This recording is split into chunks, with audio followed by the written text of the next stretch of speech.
Hi everyone, how are you my dear children? Hope you are doing well and staying safe. In last video lecture, what we have discussed? We have started with our convex lens. So today we are going to discuss the formation of image by convex lens. So that means we are going to discuss all the ray diagrams. Formation of image by convex lens.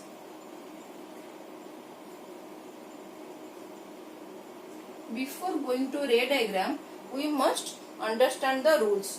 How we have studied in case of mirror, concave mirror, convex mirror, it is almost similar. So first I am going to discuss the rules. First rule. Take the convex lens. See, you can make it thinner. So actually it is thinner only. If you will make it thin, then only you will get correct diagram. So usually we used to denote convex lens like this also, concave lens by this also. So that's why I am making this lens thin, because thick lens means approximation will be different. Okay. So first rule is, when the ray, this is your optical center and this is your principal axis. So when the ray passing through the optical center, after refraction it will pass undeviated. Rays passing through the optical center will pass through it undeviated and straight after refraction. This is your first. And what is your second rule? Convex lens, then principal axis, okay, and this is your optical center O. Ray of light parallel to the principal axis, okay, when it strikes the convex lens, then after refraction it should pass through the second focus, second principal focus. This is your second rule, okay. Then what is your third rule? What is your third rule? Let me draw the convex lens first. Okay. This is your principal axis and this is your first principal focus. When light ray passing through the first principal focus, okay, after refraction it will be parallel to the principal axis. So light ray passing through the first principal focus, after refraction it will pass parallel to the principal axis. These are three rules. These two rules are more important what we will use in a ray diagram. Okay. Now I am moving to different positions for the ray diagram. Now let us see for the different position of the object how we are getting a image. So in my first case I am discussing the object beyond 2f1, that is between infinity and 2f1. Why I have started with this? As per the book, this is the second case, because it will be very easy to understand, or you can say relate to the subsequent cases, and very easy to learn also if you start like this. What we are doing over here, first I am taking the object beyond 2f1. So slowly in subsequent cases what I will do, I will move the object closer to the lens, and what we will observe, the image. When we are moving object closer to the lens, we will see the images are found farther away from the lens. Slowly object will move closer and the images will move farther away from the lens. Okay, and you will see the image size also, gradual change in image size. Now in this case object is beyond 2f1. As in the case of mirror, here also we have to take two rays for the ray diagram's image formation. So first ray is parallel to the principal axis. So after refraction it is passing through the second principal focus, and the second ray is passing through the optical center which was on deviated after the refraction. Okay, and both the rays are meeting over here, so we are getting the image between F2 and 2F2. Since both the rays are actually meeting, as you can see, this is your real image. Okay, let us see the different characteristics of the image. So first, it will be formed between F2 and 2F2. Second one, as you can see, it is real and inverted. Okay. Third one will be, it is diminished. You can easily see the image is having less small size than your object. Then tell me what about the magnification? Okay, tell me what about the magnification? Can I erase this object beyond 2F1, between infinity and 2F1? Let me erase this so that I can write the next point, that is about linear magnification. Linear magnification. Okay. What is this linear magnification?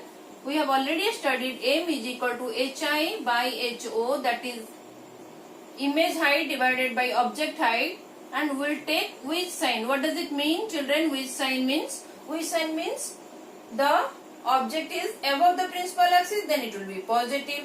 Image is below the principal axis, then it will be negative. So below the principal axis negative, above the principal axis is positive. Suppose it is 10 centimeter and it is of 5 centimeter. So m will be how much?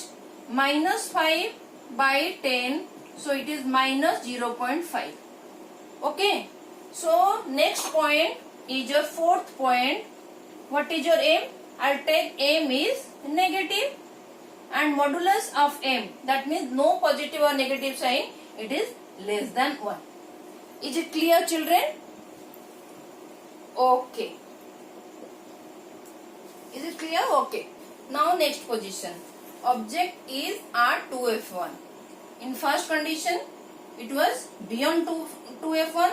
Now it is moving towards the lens. It is at 2F1. So first, we'll take one ray that is parallel to the principal axis. So after the refraction, it is passing through the focus, and second ray is passing through the optical center, so it is undeviated.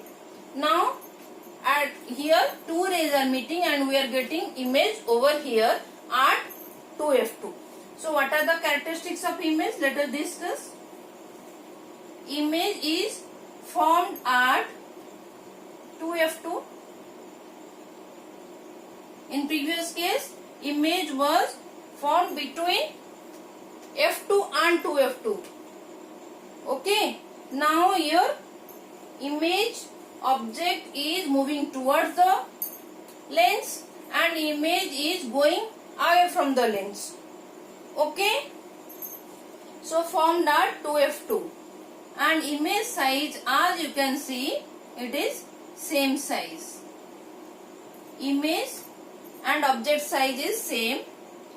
Since both the rays after refraction is actually meeting, so we are getting real image, real and inverted. Clear, children?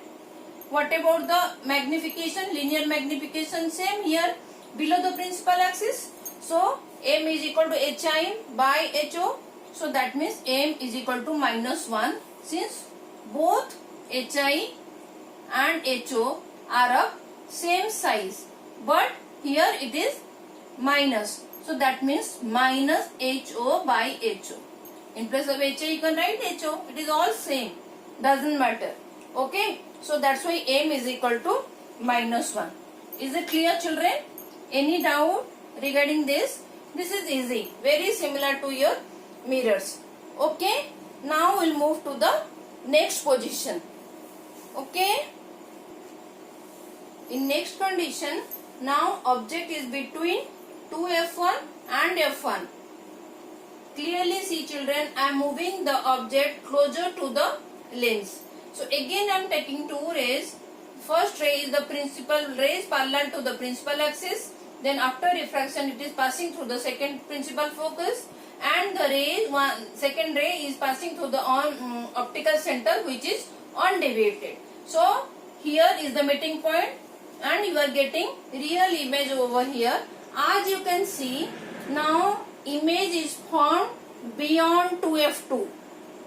Okay, that means image is moving now little bit further when you compare to the previous case.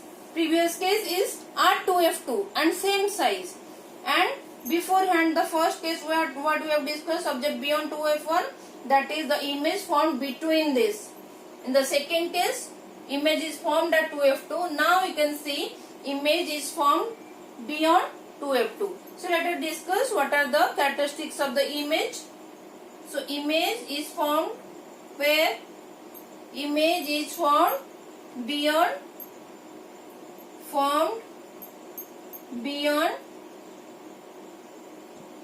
2f2. Okay, is it real or virtual? It is real. Virtual means actually the rays are not meeting, but here the rays are meeting after the refraction. So we are getting real and inverted image. Clear, children? And tell me, here as you can clearly see, the image size is larger than your object size. That means you are getting enlarged image. Okay. And what about the magnification, children? How to calculate magnification? M is negative. M is negative. Same M is negative over here. So modulus M is greater than 1 or small than 1? See children, M is equal to HI by HO. Which sign already I have told.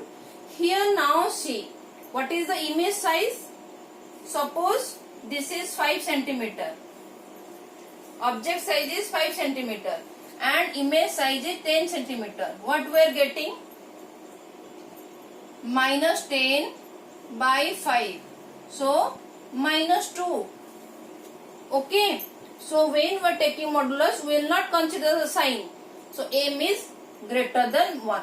As image size is bigger than your object size. Is it clear, children? Okay. In my next video lecture, we will discuss the next 3 cases of this image formation, because otherwise video length will be more.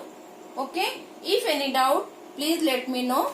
And thank you for watching, children. Take care.